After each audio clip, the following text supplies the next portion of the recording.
Hello and welcome. If you're a minority owner in the Texas LLC, I'd like to share something important with you.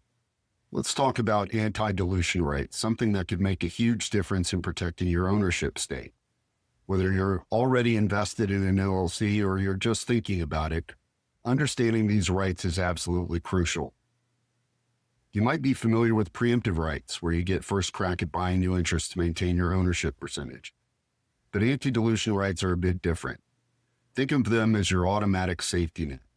They kick in to protect your stake when things change, like when the company issues new interests or goes through major changes like a merger. Here's something really important to remember. In Texas, these rights don't just magically appear. You need to make sure they're specifically written into your LLC's operating agreement.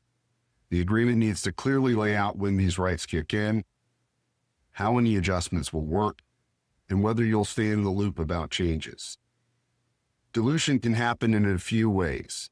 Maybe the company brings in new members, or perhaps they need to issue more ownership interests. Sometimes it happens during a merger with another company.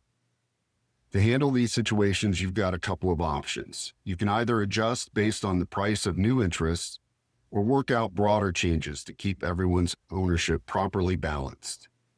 Another crucial piece of the puzzle is making sure your operating agreement includes a requirement for the company to keep minority owners informed about any changes that might affect their ownership. It's worth noting that not every new ownership interest will trigger these protections.